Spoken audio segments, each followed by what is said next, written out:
Hoje nós vamos falar de metabolismo energético na nossa segunda aula desse terceiro período. Para começo de conversa, todo ser vivo precisa de energia. Todo ser vivo passa por divisão celular. Todo ser vivo respira, não necessariamente da mesma forma, mas eles fazem respiração celular e eles fazem algum tipo de bombeamento de substâncias. Para começo de conversa. O metabolismo, pessoal, nada mais é do que todas as reações químicas que acontecem dentro do nosso corpo. São reações necessárias para que o nosso corpo funcione, né, de uma forma correta, né? E esse metabolismo faz com que o meu corpo produza energia através dos alimentos. Então, metabolismo energético são reações químicas que produzem energia para a nossa vida. As primeiras pesquisas sobre metabolismo energético foram feitas há séculos, né? Há 4 séculos atrás.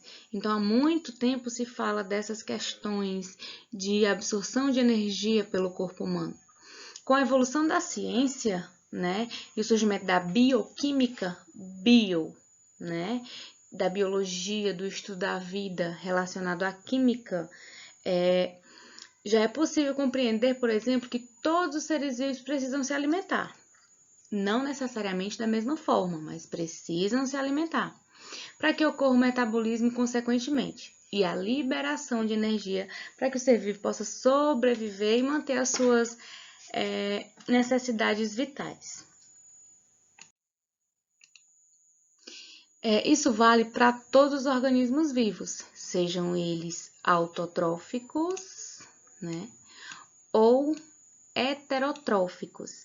E qual é a diferença? Veja bem, autotróficos. Os seres autotróficos são aqueles que produzem o seu próprio alimento. Quando eu digo produzem, não estou dizendo que ele faz o seu próprio alimento, estou dizendo que ele é capaz de produzir no seu próprio corpo o material necessário para a sua absorção de energia. E os heterotrófos são aqueles que são capazes de produzir, que não são capazes de produzir o seu próprio alimento. Eles precisam de outro ser, de onde eles retirem essas substâncias para se alimentarem. A gente vai ver um pouco mais nos próximos slides. Aqui nós temos um ser autótrofo, né? Aqui é um ser autótrofo, é uma planta, né? Então, para começo de conversa, uma planta, o capim, né, as demais plantas, o milho, pé de feijão, todos esses seres, eles são autotróficos, né, de si mesmo. Vamos ler a definição, ó. Os organismos autotróficos ou autotrófos, mesma coisa, tá? Podem ser definidos como seres que são capazes de sintetizar seu próprio alimento, produzir seu próprio alimento.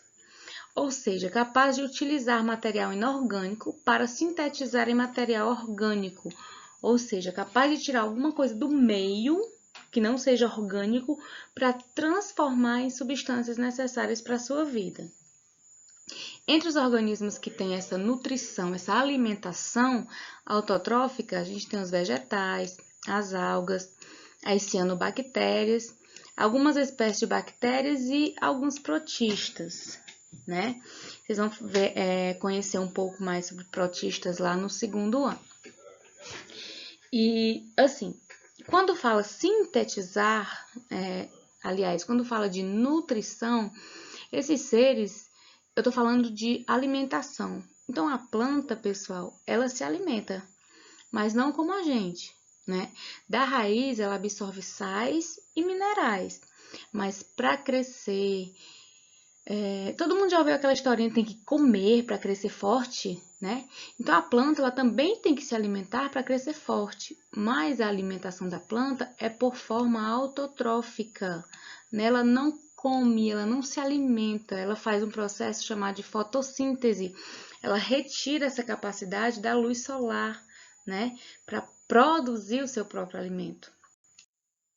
Já os seres heterótrofos, né, que eu vou ter aqui como exemplo a girafinha, são organismos chamados de heterótrofos ou heterotróficos, é a mesma coisa.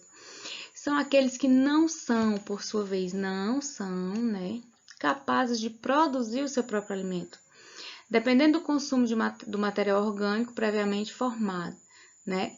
Entre os exemplos de organismos heterotróficos estão os animais, os fungos, algumas espécies de bactérias e protistas também. Então, a gente tem bactérias fotossintetizantes, que são autotróficas, e tem bactérias heterotróficas. Uma coisa aqui, ó, os fungos, eles passaram algum tempo lá na classificação como se fossem autotróficos, mas eles não são, porque eles não fazem fotossíntese, né? Eles precisam absorver alguma substância orgânica para conseguir se desenvolver, né? O mofo nada mais é do que fungo. O mofo no pão, o que é que ele está fazendo?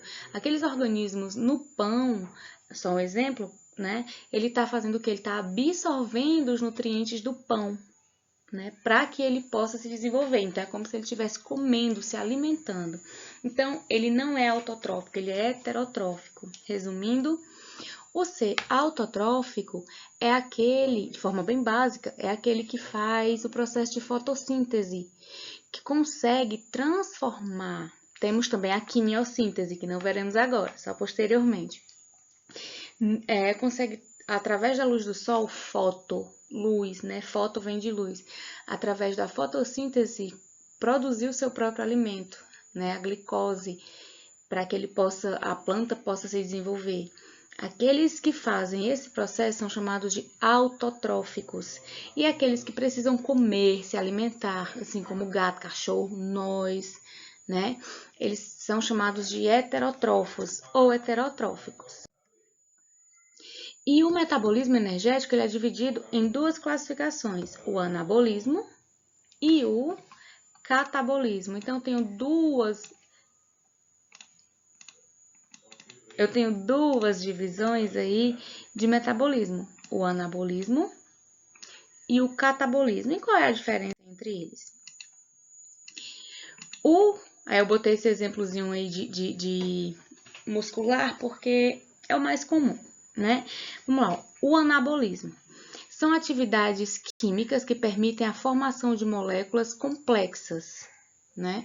Então, são quando moléculas mais simples se unem e formam moléculas mais complexas. É reação de síntese, reação de absorção. Né? Eu tenho um exemplo de metabolismo energético, ocorre com uma pessoa que busca ganhar massa muscular por meio de exercício físico e alimento energético. A pessoa vai ingerir bastante alimento que tenha, né, energia, né, vamos dizer, carboidrato, e vai lá malhar muito esse músculo. Para quê? Para que essa substância se transforme fortaleça as fibras musculares, passando por um processo anabólico, né, de moléculas que se unem para formar moléculas mais completas. Então, a gente pode dizer que anabolismo é uma reação de construção, certo? Enquanto catabolismo, já o processo de catabolismo, a gente vai dizer que é uma reação de degradação. Anabolismo, uma reação de construção de moléculas, e catabolismo, uma reação de degradação, de separação, destruição, certo? Para deixar menor. Vê comigo, ó. Nesse tipo de metabolismo energético, as reações de degradação da molécula, ou seja, todas as reações em que compostos são transformados em moléculas simples, como acontece no processo de digestão, é chamado de catabolismo. Olhe, absorvi um alimento, comi um alimento. Para que as minhas células absorvam esses nutrientes, ele precisa ser menor, bem menor para que a minha célula consiga absorver. Então, vai acontecer uma reação chamada catabolismo, né? Um efeito catabólico. Os alimentos são degradados, né? E transformados em substâncias menores, né? E para que haja aí o processo energético, para que haja a produção de produção de energia, ok? E para que essa reação catabólica e anabólica aconteça, são necessários alguns compostos. E mais importante é o ATP, né? Que é um composto importante para a questão do metabolismo acontecer. O ATP, que é a adenosina trifosfato, né? Que é o elemento mais importante das células. Ele é responsável pela captação e armazenamento de energia liberada no processo de quebra de glicose.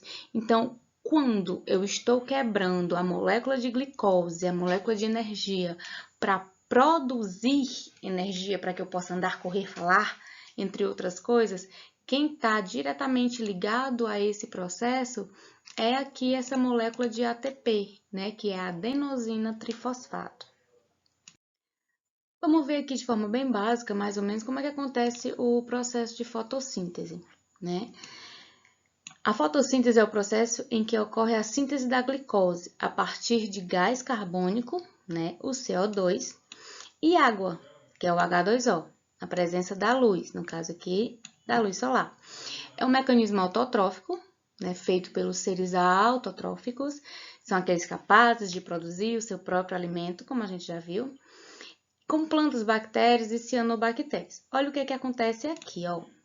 Aqui nós temos a plantinha, né, a plantinha bonitinha, aqui. Pela raiz, as plantas absorvem água e sais minerais. Com a energia retirada da luz solar, né, elas absorvem gás carbônico, tiram do meio ambiente gás carbônico e devolvem para a gente gás oxigênio, que é o ar que a gente precisa respirar para continuar vivo. E durante essa produção, durante essa troca, né, essa criação de gás carbônico, ela produz para ela glicose, que é a substância necessária para que ela possa crescer, né? Então, ela faz o seu processo de crescimento e de alimentação e ainda produz para a gente gás oxigênio. E nós fazemos ao contrário, né? Enquanto a plantinha absorve gás carbônico e libera gás oxigênio para nós seres vivos, ao inspirarmos, gás oxigênio, ao soltar gás carbônico. Então, nós fazemos essa troca diferente dos seres autotróficos. E aí estão eles produzindo gás oxigênio para nós. Esse esquema aqui, ele mostra a respiração celular, né? Que durante o dia as plantas elas fazem o processo de fotossíntese, fotoluz, né? Retiram a luz solar. E durante a noite, quando não tem luz solar, as plantinhas fazem o quê? Fazem respiração celular, né? Na respiração celular, ocorre o processo de degradação da molécula de glicose. Então, a plantinha produziu glicose para ela durante o dia, né? E durante a noite ela vai utilizar. Que seja possível a liberação de energia armazenada. Acontece na maioria dos seres vivos. Olha.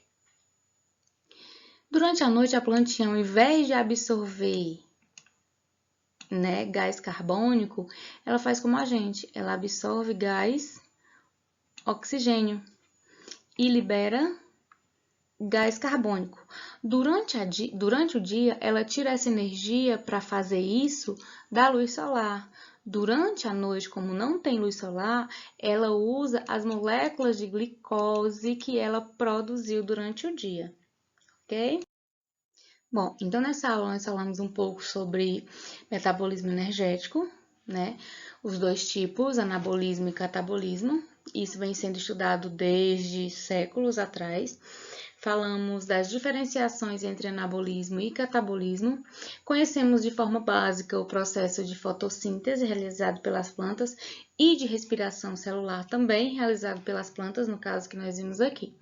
Alguma dúvida, dá uma voltadinha no vídeo, assiste novamente ou manda lá a mensagem no Zap para que a gente possa tirar as dúvidas no horário de aula, ok?